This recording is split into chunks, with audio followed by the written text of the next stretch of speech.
Hello, everyone. This is the Revolutionary Think Tank podcast. If this is your first time here, this is a podcast about political commentary, a sprinkling of philosophy, organizing psychology, and revolutionary thinking. My name is 4AS, and this is my co-host, Mr. E. So, Mr. E, how are you going today? I am very well, 4AS. How are you, sir? Yeah, I'm going pretty good. And of course, our other co-host, Kareem the Dream, our resident AI explorer. How are you going today, mate? Yeah, I'm doing really well. Doing really well. Got some exciting stuff happening in the background. So it's as usual, excited for this conversation.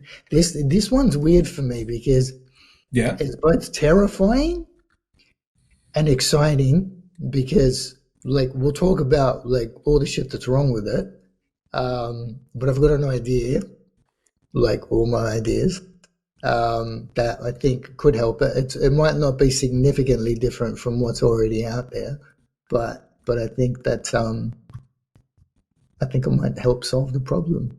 So Right. So you heard it here first, folks, that Kareem is terror-sighted about digital colonialism. Because that is today's, terrace. I because love that that. is our topic today. I Sorry? spend my life terraciding. Yeah, because our topic today is digital colonialism. Now, as we always do, fellas, let's start with a definition. I can obviously have a crack, but do any of you boys want to? No, 4AS, go for it, please. Actually, what give your definition? I might give sub definitions after. I'll get some deep Okay. research here. So Okay, no worries. So digital colonialism refers to the domination and exploitation of digital technologies, data, and online infrastructures by powerful corporations or nations, often at the expense of less technologically advanced or economically weaker regions. Much like historical colonialism, this modern variant involves the extraction of value, this time in the form of data, attention, and influence, without equitable benefit to the communities being mined. And that's the definition. okay, let me give some sub definitions because there's different types of colonialism here. So this is three paragraphs. Yeah, infrastructural colonialism. This refers to centralized control over the physical and logical infrastructure of the digital world. A handful of powerful corporations, predominantly based in the global north, own and operate the essential hardware. So that's undersea cables, cloud servers, data centers, software, and protocols upon which the global internet depends. This creates a profound and wide-ranging dependency for users, local governments, and entire nations, particularly in the global south. Just as historical colonial powers controlled railroads and ports to manage the flow of material goods, modern tech giants control the digital arteries through which information and value flow, establishing what can be understood as new digital territories with rules set by platform owners rather than local polities. Okay. Distinct from data colonialism. As a subset of the broader concept, data colonialism specifically describes the extraction and appropriation of data as a raw material for the digital economy. This process is often likened to a new scramble for Africa or a data land grab, where the territory being seized is the social life of human beings. User data, personal information, online behaviors, cultural expressions is collected, analyzed, and owned by large technology companies, often with nominal benefit returning to the communities from which the data originates. Now, there's a third one, cultural colonialism. This dimension involves the imposition of a dominant culture's values, norms, and worldview through the very design of digital platforms and the algorithmic curation of content. When a single set of cultural values, typically those of a small group of predominantly white male American software engineers, is embedded in the architecture of a global platform, it can lead to the marginalization of other cultures, languages, and ways of life, reinforcing a global westernized perspective. Definition over. So Very good. Yeah. Very interesting. I think the deep data research, Gemini, go. I think to pull it back to some topics, I guess, that we've covered a lot on this podcast and in our content generally, digital colonialism seems to shore up nicely with the idea of techno-feudalism. So you have massive corporations that control the digital highways. And then you have data colonialism, which seems to align nicely with the concept of surveillance capitalism, where data is now the oil of the 21st century, and it's surveillance capitalists who kind of dominate the modern capitalistic mode of production. And then cultural colonialism, which is an interesting phenomenon. I finished reading a book recently by a whistleblower from Facebook, a lady by the name of Sarah Wynne Williams, I heard about this one. wrote a book called, she wrote a book called Careless People, in which she documents her time in Facebook through its, I guess, its rise to power, or one of its most prominent phases.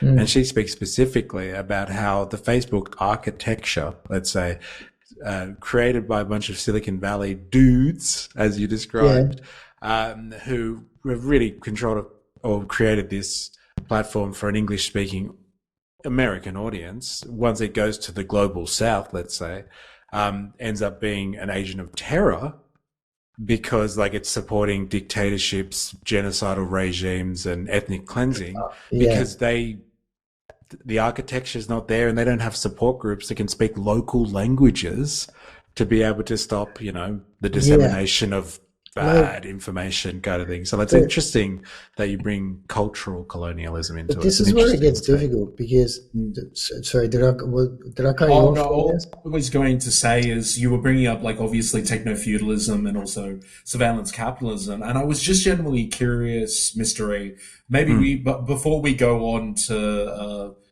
what you were about to say, I want to add a spicy question. I want to add a spicy question to all of that. What do you think? Say if Vladimir Lenin was actually in the 21st century right now, where do you think his analysis and imperialism, the highest form of capitalism, where do you think that would slot into all of this? Because it would be interesting, or unless you think that techno-feudalism is just the modern interpretation of that. But I'm just genuinely curious where you think maybe a Lenin critique might go into all of that. Yeah, well, I think the idea of imperialism being the highest stage of capitalism for him is where capital takes flight in the form of a multinational corporation is part and parcel. It is the makeup of the modern digital economy, where you have massive transnational corporations, as Kareem described in digital colonialism, that lay siege to local cultures and basically control things from afar. So it's a form of imperialism in a economic sense, as opposed to nation state imperialism, if that makes sense. I would say. So what I just did, sorry to do this, guys. When I heard the question, what would Vladimir Lenin say about techno-feudalism and something? Let's ask AI. Okay, what did AI say? It's given me such a huge response. I'll ask her for a summary. Yeah, give me a summary, please. But yeah, it's imperialism. I'm live on a podcast while I'm doing this. But yeah, it's definitely imperialism for us. It's just whether you're talking about state or corporation style imperialism. And, the digital world, that's what it does. There's two centers of the digital world. There's the Silicon Valley center, or the American center, and the Chinese center. You don't really see much else. Okay, here's a shorter one. If Vladimir Lenin were alive today, he wouldn't see our digital world as something new. He would call it the ultimate and most predatory stage of the capitalism he always critiqued. Here's his take on 3 key points. On digital colonialism, he'd call it the new scramble for Africa. Instead of colonial empires seeking rubber and minerals, you have tech giants like Google and Meta seeking raw data. They offer free services to developing nations to extract their most valuable resource, their people's information, creating new digital empires and dependencies. On surveillance capitalism, For Lenin, this is the perfection of worker exploitation. It's moved beyond the factory. Now, every click, like, and search is unpaid labor that creates immense wealth for a tiny class of data oligarchs. He'd say these tech monopolies work hand in hand with the state to monitor and control the population. On techno-feudalism, he'd argue we've become digital serfs. We don't own the platforms we live on, the tech giants do. They are the new feudal lords. We are granted access to their digital land, and in return, we pay rent not with money, but with our personal data. In short, for Lenin, this isn't a post-capitalist world. It's capitalism in its final, most parasitic form, where a handful of monopolies control not just the economy, but the very fabric of human life and society. Like you said, this is some scary shit. You said it earlier. I'm terrified by but like, yes, well, obviously that was a little interlude because I was genuinely curious about that question. But Sure, I think you were going on about the technological capabilities with digital colonialism. What was? I think that was the direction you were going. Yeah, I knew I was going to forget what I was going to say. Sorry, I got too excited about that other question. I'm just flight of ADHD, man. Flight of ideas. Can't keep track. So let's just keep going. But the digital colonialism that we were investigating, was it like 4 or 5 months ago? Yeah. In streams, we ended up watching a documentary by DW, which is like a German, media outlet, journalistic investigators. And like they were speaking about digital colonialism in very kind of black and white terms. They were specifically looking at how corporations from the global north go into the global south to source cheap labor to help make their digital architecture work better. The specific cases they were using was OpenAI's infiltration into Nigeria, as an example, where they were extracting cheap labor, like paying people a couple of dollars a day for like 16 hours of work to help them filter out for their AI systems, filter out graphic content, things that are explicit, things like, child pornography, violence, like using human labor, cheap human labor to help improve their software. But not only that, like I think I remember you were showing the interview with a lady that had her face blurred for privacy reasons, and she was like, "Yeah, I've lost count how many beheadings I've seen. I don't sleep well at night. Yeah, and it's absolutely terrifying." Yeah, and she was even talking about like that person who uploaded video footage of her killing her own child. And she said that was it for her. She's got PTSD now. She can't function in the normal world anymore. And like, this was the toll. This is like actual colonialism was centered around this idea of going into new places and exploiting cheap labor forces, or creating labor forces out of nothing through enslavement, or converting them into wage labor so you could exploit them. And this is just the digital form of that. So it was a very black and white take. Sorry, Greg. I had no idea this stuff was happening. Like, I can tell you what the end result is. The end result is the toxicity filters that we get on the services that we use means that like we don't get harmful shit that comes through to us. But I had no idea that there are people who actually get exposed to this shit repeatedly in order for us to get the finished product. And that's terrifying. What was the name of the company though, Mr. E? Yeah, okay. So this is the guy. It's called Scale AI, and there's this guy called Alex Wang. If you've ever come across this dude before, he is like billionaire. Youngest billionaire on record. He was at the time. At 24 years of age, he was worth $3 billion, and he is an American entrepreneur. But I think he's got ties to China, because like a lot of his operations he's come criticized out of China. Actually, He's what? Sorry, I know he's criticized China in the past.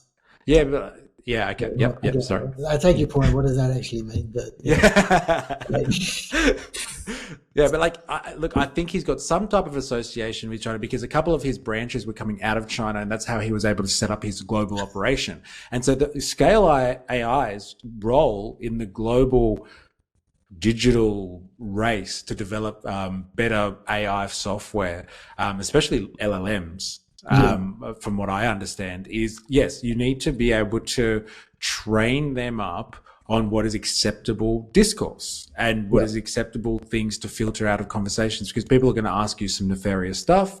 They might even ask you some illegal things. And so like you need to test them on everything. And so there were armies and armies of people in the global south, especially from what I can understand on the west coast of Africa. They seem to be going there a bit. They seem to be going to India a bit and Bangladesh. And they just have like, armies and armies of people working for like a couple of dollars a day. And this is what Scale AI was involved with. And they would, and like people like OpenAI would, wash their hands. And I'm just using OpenAI as an example, but like they wash their hands and say, look, we'll outsource the training of these LLMs to someone else. We are ethical. We do all the right stuff. And then in the background, you got someone like Scale AI who's exploiting third world labor to train up these LLMs, and it's leaving. It's damaging a lot of people in its way. Now, this works on a couple levels, and if I'll quickly remind you of the conversation that we had on a previous podcast about Scale AI, where I was saying, hang on, if the amount of money they're able to offer to people living in the global south represents a quality of life increase over what they already had, then to what extent should that be permissible if the quality of life for them is actually going up? Where do you draw the line between like profits for the youngest billionaire ever versus the increase in quality of life that goes to? So you've got to have fair wages, you've got to have that sort of thing. But this is like, and I'm losing track of where I want to go with this, but I want to explain how it actually works, because large language models are essentially trained on the entire internet. Like it consumes the entire internet. That's the core data source. That's the reason why they're so smart, basically, because they've got access to everything. The problem with giving them access to everything is there's going to be some stuff in there that's not that useful. That's a nice way of saying it. So you've got to filter out that stuff. So this brings up the problem of high quality data, which I'm going to address later in this episode because I've got a solution to it. But high quality data is essentially the biggest problem for the data economy, because if you don't get high quality data, you get large language models, you get other services that start acting out in weird ways, that start being able to do stuff that they're not supposed to be able to do. They start displaying the type of content that we're not supposed to see. So high quality data, and particularly if you want to build capability as well, if you want them to get smarter, you've got to filter out the dumb shit. Like that's just part of the equation. But the part that I wanted to bring up to you guys was, like this is straight out of the deep research thing here as well. Digital labor encompasses a broad spectrum of activities, formal and compensated labor. This category, so this would be like Scale AI that you were talking about. Like they pay you to click, like or not like that constitutes labor. If you see something, you either like it or you don't like it. That's nothing to it doesn't sound particularly difficult to do. Incredibly valuable to the data companies. Incredibly valuable, because when you scale it up, like Scale AI, all of a sudden you've got a data set of what works, what doesn't work. And you can apply that across anything. So this is where it's simple. Like I'll give you an example. There's a company called Chatbot Arena. This is how they rank which LLMs are the best, which ones are performing the highest at the moment. This is one of the ways they do it. You type in something, you get a response from 2 different LLMs. Yeah? You choose, do I like this one or do I like this response better? That they compute from that data the rankings of which LLMs are outperforming which other ones.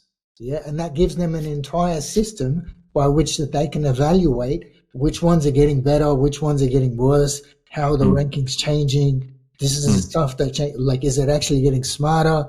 And it's a really crude form of measurement. Yeah, like if you look at it from a scientific perspective, it's not scientific at all. Like it's not, it's not an actual evaluation. It's not a rational way of looking at it. It's just the easiest way to data mine it. But let me. I hope you guys don't mind me ranting. Can I go on? Go for it. Go for it. This category includes more visible forms of work in the digital economy, such as platform-mediated gig work, e.g. ride-hailing, food delivery, click work on micro-task platforms like Amazon, Mechanical Turk. I haven't actually played around with this one. I'm pretty broke at the moment, so I should probably check it out.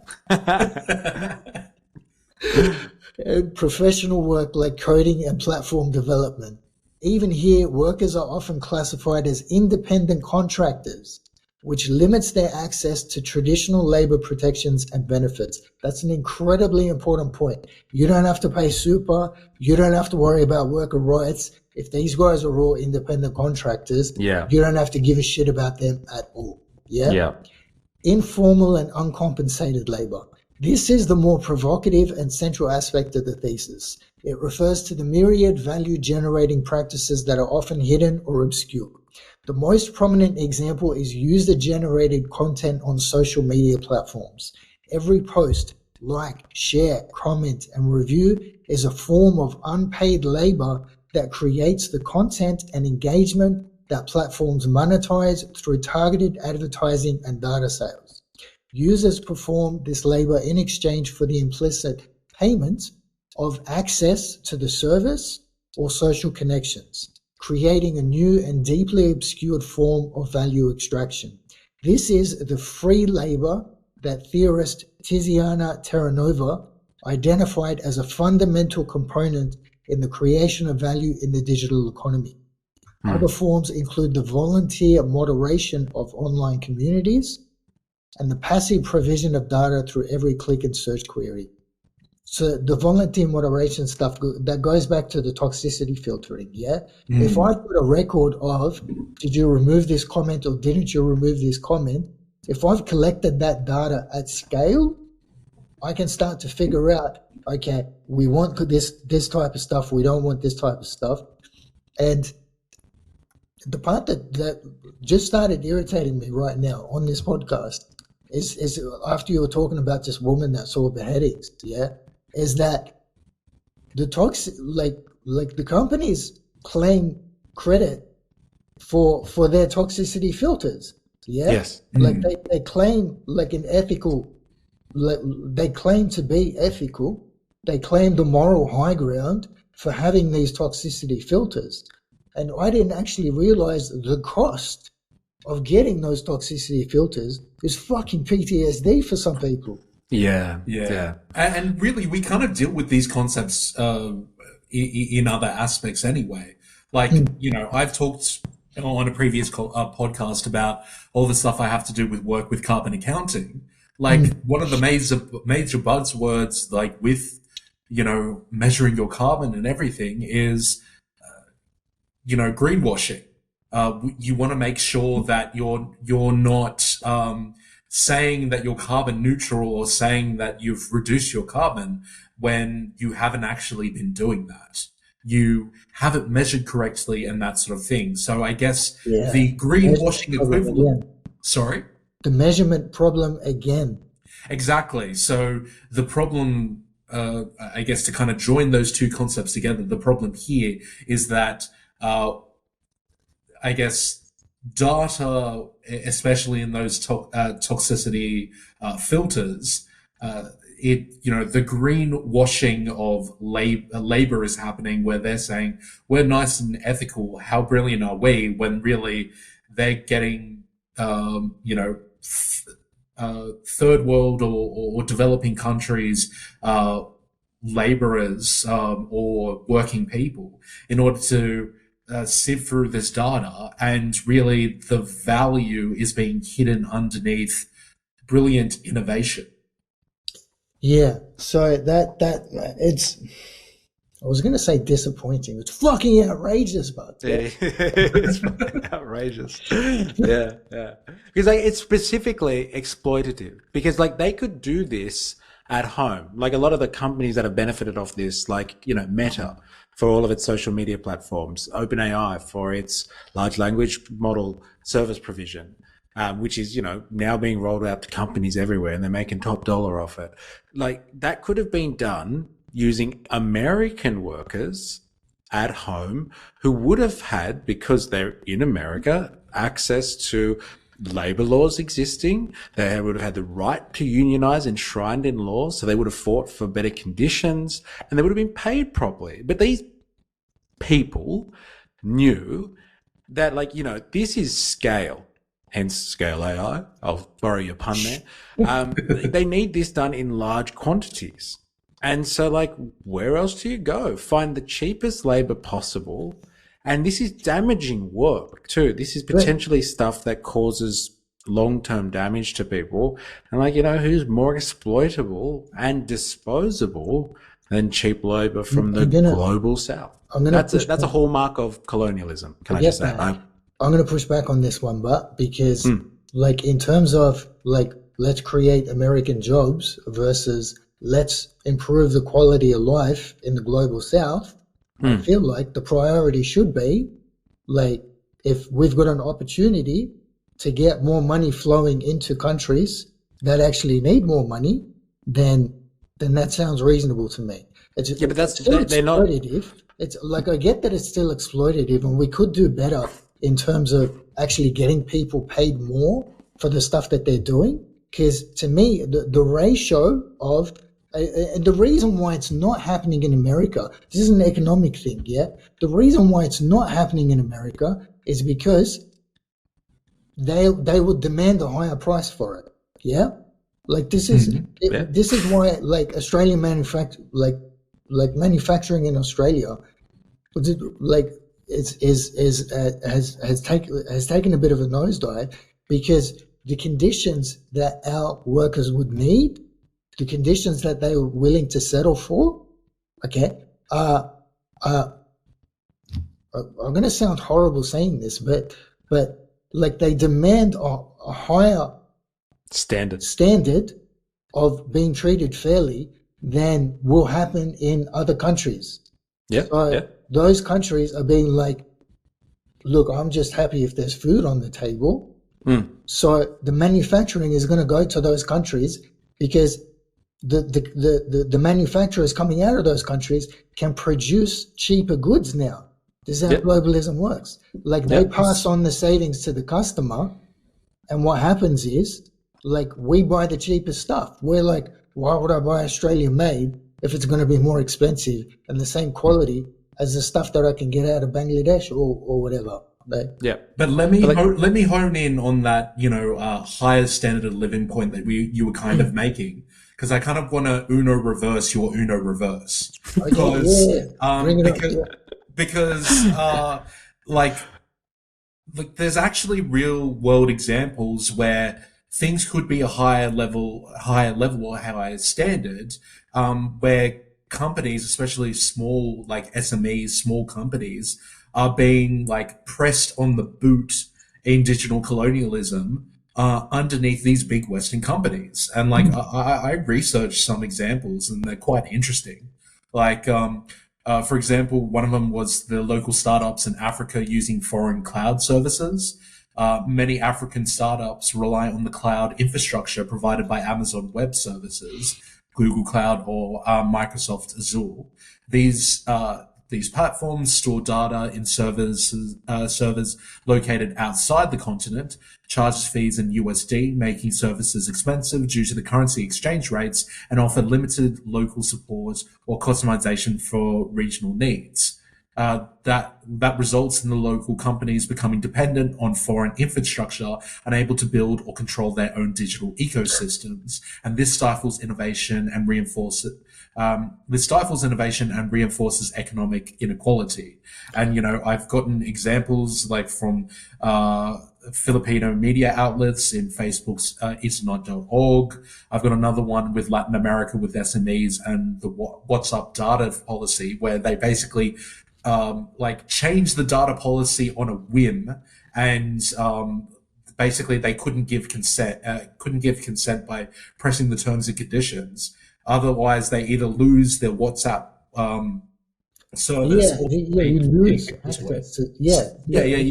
And then a final one about India app developers and Google Play Store policies, where they had to sign agreements where 30% of the revenue that they made on the apps had to be given to. I didn't hear about this. Yeah. It's for example, small app developers in India have long criticized Google's Play Store for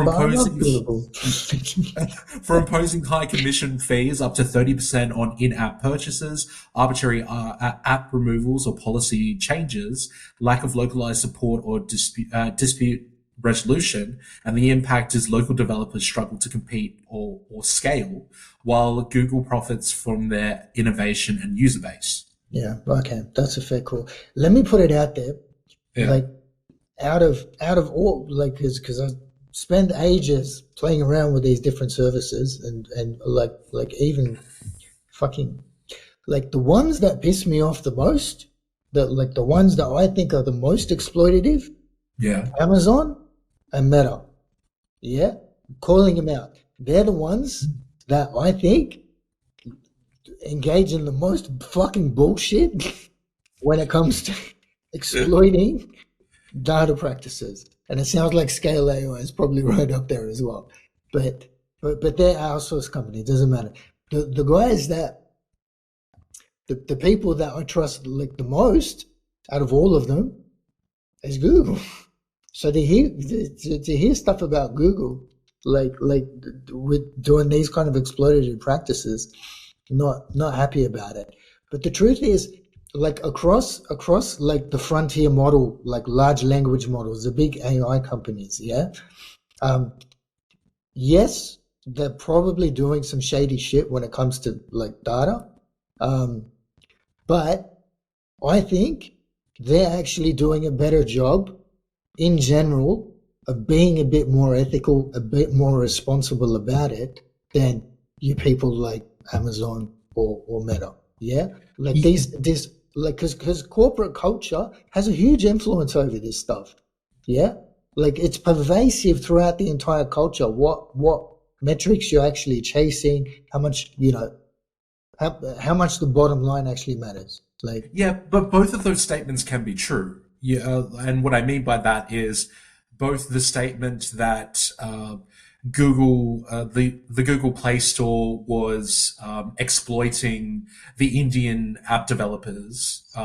They were exploiting them, but also the statement can be true that Google is the most ethical out of all the big players. Both of those statements can be true. And again, this is where culture plays a huge role. Yeah, because what can happen is, within the organization, they've got different departments, so you've got different subcultures within the organization as well. So if you go to let's say if you go to their AI safety research team, you're going to find people of the highest moral caliber there, the people that care about humanity, the people that are trying to prevent existential risks to humanity.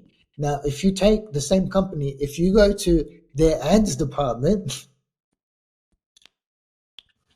I'm about to shit on marketers again. I fucking hate marketers. Especially marketers at Amazon and Meta. They're the worst. And what cracks me the most is how many times on Facebook I clicked on that ad and I bought that product. That's what hurts me the most, is that they're actually bringing useful stuff to me as well. It's like, I want that coffee cup. I really want that coffee cup.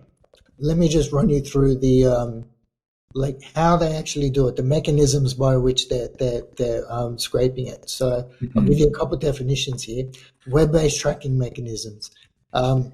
Cookies, first and third party. At the most basic level, websites use cookies, small text files stored on a user's browser to identify users and track their activity. While first-party cookies are used by the site being visited to remember preferences like login status, like so that stuff is actually useful to us. Yeah, like it means you don't have to log in every time you go back to a website.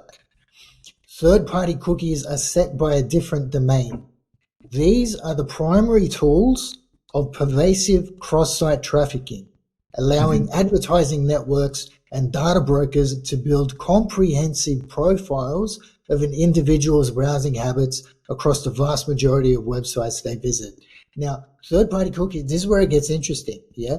Like, because for the app developers, they'll get paid for selling your data. They'll get paid for installing third-party cookies on their website.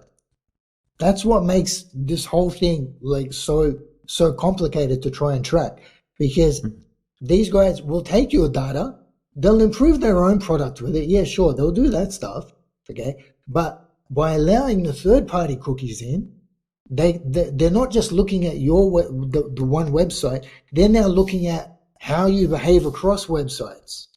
Now, once you've got a picture of how someone behaves across websites, you can start to figure out, what is this person actually like?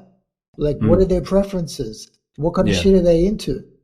Yeah. And the people who want that data the most are the fucking marketers, man. Like, yeah. You got to push your product. But remember, it's the Meta and Amazon marketers that are shit. Yeah, they're the worst. But Google marketers are fine. They're fine. They're fine. Yeah. I was going to call Google out for it. Google created one of the most brilliant inventions in advertising and marketing history. It's called Google AdSense. Yeah, I'm not sure if you guys have heard about this. Once upon a time, the internet was filled with all these third-party banners. Yeah, so like if you'd click on a website, on the left-hand side you'd have, I don't know, an ad for a Viagra pill. On the right-hand side, you'd have like an ad for porn or something. Like you would have banners all over the page. Yeah. What Google did, AdSense, was they said, okay, put a banner on the page, but we'll make it so that the banner is actually something that the customer wants to see. So we stopped getting sold Viagra pills all the time. Yeah. Like, so that like they tailored the ads that you would see, right, based on the third-party cookies, like the website tracking. So now what happens is, if I was looking at shoes on one website, and now I'm going to read, like, I was going to say an economics article or something like that, but I'll see an ad for shoes now. like that's what actually happens. Yes. Yeah, this is all part of surveillance capitalism, defined beautifully by Shoshana Zuboff. If you ever come across that name, she was one of the first people that coined this type of behavior. And she does a very, very interesting account of the history of Google, starting from its very early days, where its in-house motto, one of its core values for the organization, was "Don't be evil." And they ended up having to change their motto because of their predatory practices, let's say, in terms of data collection. That shit never works. Like, they had to change it because they were caught. People were like, it's pretty scary, actually, how you're tracking us. And they're like, all right, fine. We'll just change the motto then. Let me put my org psych hat on for a second and explain to you how it works. Like, companies will go through they'll do like these strategic planning workshops, yeah, where they have a think about, okay, what do we want our company to be about? Like what kind of vision do we want to have? What's our mission? We need a mission statement. We need a vision. We need a strategic plan for where we're going to go. And we need to set out what our values are. Yeah. So typically senior leadership will get in a room and they'll be like, okay, let's have a think about, all these different things. Now, all these guys, and this doesn't happen across the board, but like I've seen, spent a bit of time in management consulting, so I've seen it happen. But when you get these people in a room, like they're not actually thinking about what they want the company to be about. They're thinking about how to look good in the workshop. Right. Yeah. They're thinking about how do I drop the most buzzwords. Yeah. Like how do I, and this is how these buzzwords make their way. Like we need to be ethical. We need to like people that bring up this stuff. Sometimes they'll bring it up and they don't actually know what it means. Like they haven't actually connected it to their day-to-day life within the company. They haven't figured out what it means for the frontline workers. So what happens is you get a strategic plan, you get a mission, a vision statement, and you get a set of values, and then you take it into the organization, you create documents and you say, these are our values. Yeah. But what happens is if you're not reinforcing the values, which means you have to reward people for when they display those values and punish them for not displaying those values. Yeah. Carrot and the stick.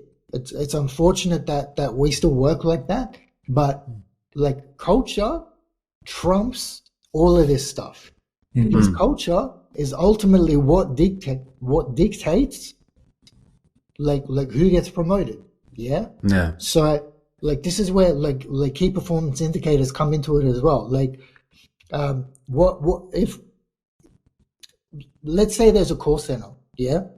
Now in a call center, the things that get measured are how many calls you take, how long you spend on each call. Yeah. Now let's say like for an individual working in one of these call centers, they took 60 calls a day versus someone that took 100 calls a day.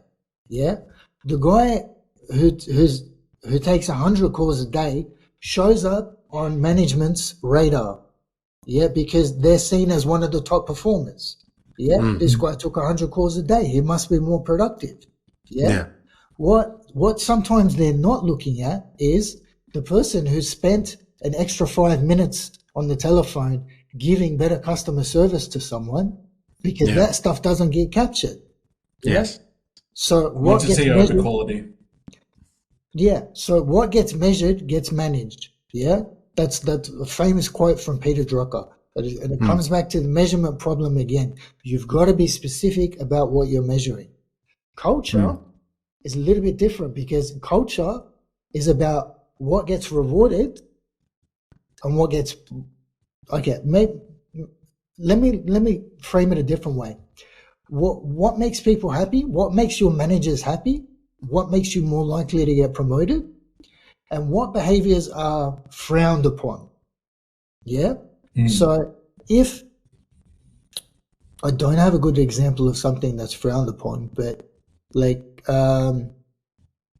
leaving work on time, for example.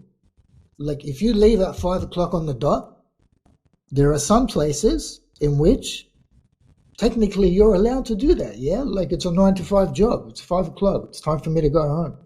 But the guys who stay until 6 or 7 o'clock, they're the ones that get rewarded. Now that's not actually going to show up in what we measure. Yeah, we're not counting who sticks around and who doesn't. It's not going to show up in your key performance indicators. But what happens is management sees the people that are hanging around a little bit longer, and they like that. So those guys get rewarded. They're seen as working harder. That's what culture is. It's the unwritten stuff. And this is what like places like Amazon and Meta I don't know anything about their culture. I'll be honest. Like, I haven't looked into it that much. But all you have to do is take a look at what are the behaviors of the organization in order to infer what type of culture leads to those behaviors. Yeah. Because organizations are groups of people at the end of the day. And like all people, we want to make a better life for ourselves. So we're going to look at ways to get ahead and ways to not lose your job. And like we've seen some history and some examples very recently of what Meta's really up to in terms of where their priorities are. And like you can go down to like their practices, like historically, what they've been up to in terms of data collection on different subgroups or demographics. So like, young people extracting data questionably from like teenagers, emotive recognition, and then targeted advertising based on the manipulation of their emotions. But like even more recently with the stuff that you've explained, I've seen that coming up a lot now in my feeds. When it comes to AI development, they're offering people $100 million, $300 million contracts to get the top AI $100 million bonuses as well. In one case, $300 million they were offering someone to get them across the line. That's mental. Listen to this. This is what I heard the other day on one of the newsletters that I read, and I didn't click on the article, but actually I didn't even. This wasn't even on the newsletter. We have to turn this into a segment. Like, what I get in my newsletter, but I don't click on the article. But yeah, go ahead, Group. It's a deluge of information that I got to work on. Like, I got to prioritize which articles I click on because I'm working with that much information. I can't actually click, and I got all day to do it. Gemini, give me a summary of a summary. I swear to God I do that. I swear to God there are times that I do that. I'll do a deep research report. It's too long. Give me a summary. And what happens is, this is what I figured out the other day, because I'm trying to write like some academic type of stuff, like particularly around measurement. I've got this idea for how to get like better measurement. I won't bore you with the details, but like I realized that I've got to actually read the academic stuff, the academic papers. Like, I can't just read the summaries because A, I don't know how to reference it properly. B, there is so much stuff in the original sources like that's useful to me that I miss out on if I'm just looking at the summaries. So trying to figure out at what level of information I need to work with is a huge challenge. But like, I want to take it back to what you were just going to talk about, which was something about between these $100 to $300 million contracts.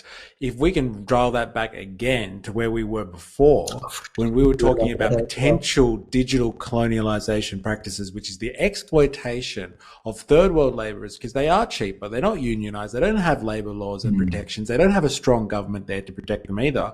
And then you've got at the apex of this monolith, this monopolistic capital organization back in Silicon Valley, they're more than happy to spend $300 million on the top AI researcher, but like $2 a day destroying someone's life in a third world country because they're clicking. And like, let's be honest, who's doing more valuable work? Like, I'm sure the AI researchers are very, very valuable, but if you don't have the army of third world workers out there making sure your system doesn't go rogue and bring down the organization through a scandal, who's adding more value at the end of the day? Like, honestly. Let's also consider the irony as well that the big bang of all of this is the Cambridge Analytica scandal, where I'm pretty sure it was settled this year. Really? That was only this year. Yeah, that took ages. That was like 2016, 2017. Yeah. So in 2025, Meta, Facebook's parent company, settled an $8 billion shareholder lawsuit related to the scandal. $8 billion. So this, I just want to take it back to what and I forgot what you were talking about, but I'm dying to share my idea with you guys, yeah, around how to fix this. Yes. Let's do this. Yeah. So, and it relates back to the high quality data thing that I was talking about before. Now, within digital colonialism, like people, like you were talking about, Yanis Varoufakis is another now where people should get paid for their data. Yeah, I agree 100%. The problem is we don't have any like platforms. There are some platforms out there, I forget what they're called, but I know that there are some people that are paying people for their data. Yeah, and I don't know how they're marketing that data. Like, putting my marketing hat on, I would market it as ethical data. But like what's happening is there's not a unified approach to it. Yeah. So my idea was a couple things. Have a platform, and I'm really and I'm hoping that like one of the big tech companies, Google, please, adopts this idea of a data marketplace. Yeah. Now the data marketplace is connected to your privacy dashboard, because privacy and data go hand in hand. Yeah. Now, what the privacy dashboard looks like is you get to choose where your data goes. Like, it's not possible for any one person to manage their individual privacy preferences across all the different platforms that they use. Yeah, like no one is taking in that. No one's reading the privacy agreements. No one's reading, all that different stuff. Yeah, so it's too convoluted. We need a unified platform. We need a privacy dashboard, a universal hub. Yeah, where I can go in and I can choose. All right, I'm okay with my data going here. These guys, I hate them. I don't want them to have my data. These guys, if they want to pay for my data, I'm willing to sell them my data. These guys, if they want it for free, maybe it's a research company or something like that, these guys, I'm willing to give it to them for free. Yeah, that's fine. Like when it comes to like, let's say like demographic data, yeah, which goes back to what you were talking about with Meta. Now, the reason why demographic data is so important is because with the AI algorithms that people are training, if you don't have enough representation in your data, what happens is you get algorithmic bias, which means all of a sudden you've got recruitment algorithms that are hiring straight white people. They're not hiring. Which is like a legit example too. It happens. Totally. This stuff that, like there were insurance companies that weren't paying out claims based on it's actually difficult to detect bias in data sets. Yeah, I heard of one example where they were trying to figure out it was for a social security thing. They were trying to figure out who's defrauding them, and it winds up like being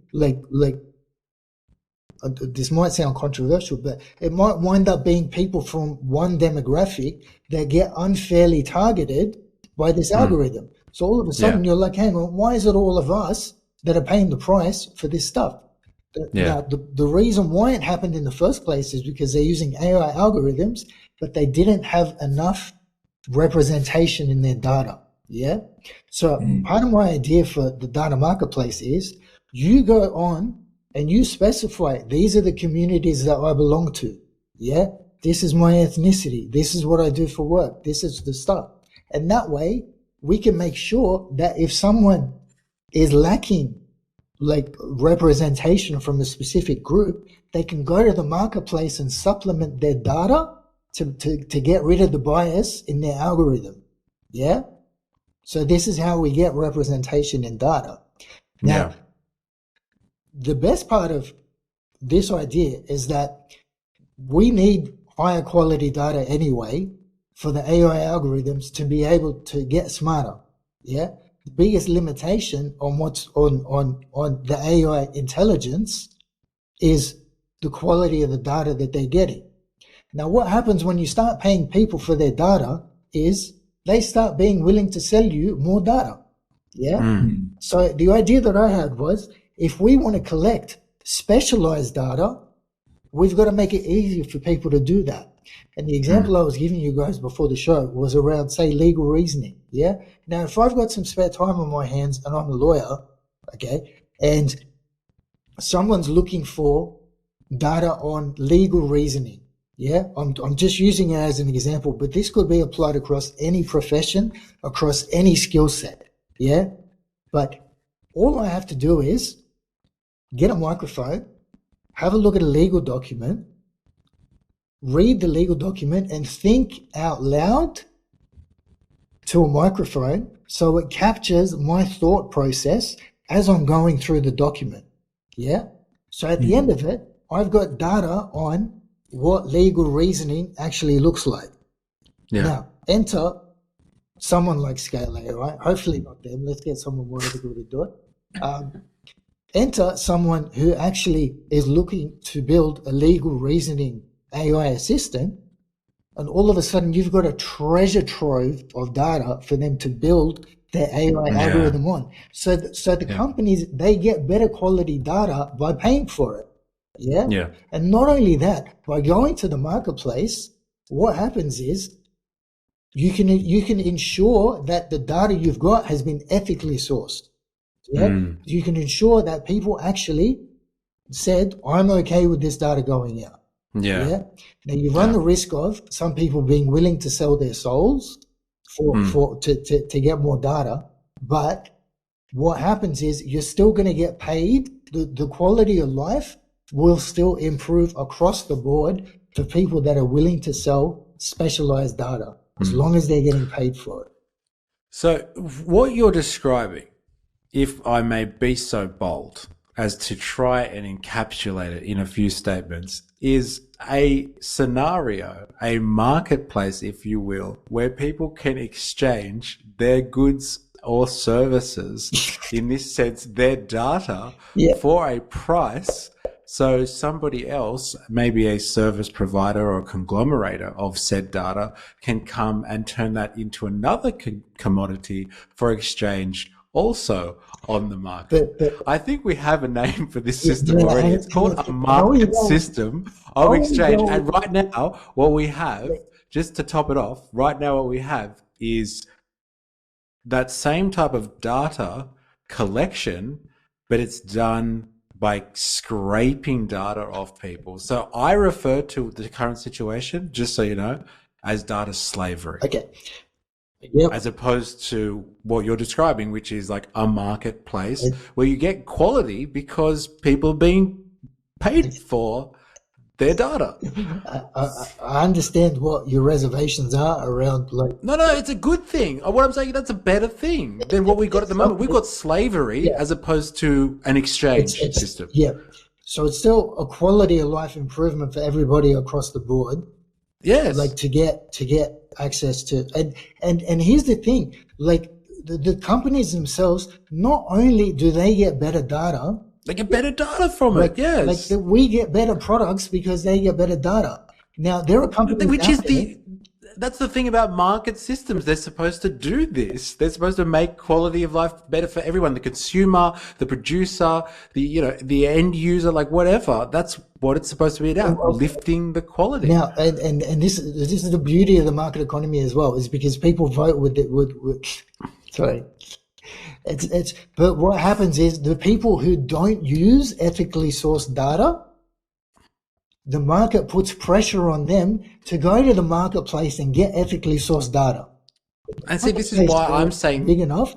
Consumers are like, hang on, these guys don't use ethical data in their training systems. Fuck these guys. I'm going to spend my money on the people that are actually using ethical data. And see, this is why I use the analogy of the current situation we've got at the moment where they just extract value out of people for free. And it's just like, you want the service, then we're going to just take data from you and you don't have any rights or claims over it. That's like a form of slavery, if you ask me. And what you're talking about is a developed form of exchange built on top of that, which actually increases the quality for everyone involved in that system, including the end user, which is a better result for everyone. And that's how you actually advance as society in the end, through increasing the quality of the services for everybody in that exchange, which is a more notable, I would say, system, a more noble system. Because the data like economy, right, is actually more complicated than this. Like there are data brokers, like there's actually middlemen in this process as well. Like people who collect data and then on-sell your data to other people who use it to, I don't know, train their AI models or do whatever they want with it. But like your data is getting exchanged between other people. Yeah. So what the data marketplace does is it cuts out the middleman. Yeah. So the value goes into your pocket instead, and you get to choose. Now the added benefit is research, like people that are willing to do research and get compensated for it. This is stuff that actually advances science. Yeah. People that are willing to fill out the psychological scales, not just the marketing surveys that make products better. The people that are actually willing to say, hang on, I'll fill in this scale, for the purposes of science. The researchers can go directly to the platform. They can sell their research, and some people might want to do it for free. Some people might not. But the point is, the researchers get access to data as well that actually advances science, that advances our knowledge, that advances us as a human race. Like, yeah, and like I think all of this comes down to the one general theme that is being carried on throughout the many things that we've covered already in this podcast, is like there's a general air of exploitation going on here. And like, how do you, because like exploitation doesn't have to be a pejorative term. Like it doesn't have to be negative. Like you can have an exploitative relationship with a friend because like they have a video game that you really want to play. So you go over to their house so you can play the video game. And that's like technically a form of exploiting your friendship, but like it doesn't have to be a bad thing. So like there's more and more ethical ways of getting around an exploitative situation. You can manage it better. And I think like with the current system that we have, especially in the guise of something like digital colonialism, which insinuates exactly what colonialism is all about. It is like there's some big sharks or there's some big fish in the pond out there, and like they will devour the little fish, and quite ruthlessly. In the current system that we have, that maybe is premature or underdeveloped, but like they're exploiting people heavily at the moment, and I think that's the theme of digital colonialism at the moment. Yeah, totally exploitation. Like, unfortunately. But I do love the video game analogy. That's I've done that. Like, I've been there, man. I've been there. Should I feel guilty about that? I don't know. Like, it's called being social. Swings and roundabouts, baby. Yeah. And with that analogy, I feel like today's topic, we've had a good discussion today, and you knew this was coming, lads. What's that simple way of art? Who wants to have a crack at this one? Well, look, that is like the embodiment of digital colonialism. It's taken the form of a robot who's now in control of the human race somewhere, and we're being colonized. So I've got to put this out there. Like, firstly, I think it's a robot working for free. Secondly, I think it's the part that I didn't mention is that synthetic data. We haven't talked about that at all. Yeah. Synthetic data is a huge deal, because what happens is they take a small data set. This is what they'll do. Those clicks that you did to say what you like and what you don't like. I'm pretty sure OpenAI is I don't know if I should call them out for it or call them brilliant for it. But what they've done is they've taken that data and built a specialized AI model built on that data to simulate a human preference person. Yeah? That's the first thing they've done. So they can now automate that process of what gets clicked on. They don't even need you to click on it anymore. They've figured out how to automate that process. The other thing they've done with synthetic data is they can take a data set and be like, okay, we don't have enough data. It's too sparse. We can't build an AI algorithm on this. We need more data. So they'll find a way to recreate and scale the amount of data that they have by creating it. Yeah, the stuff they're creating it on, what it's designed to do is simulate edge cases. Yeah, so if you are collecting across, I don't know, say 10 variables, right? You might have someone who scores a perfect 10 on all variables.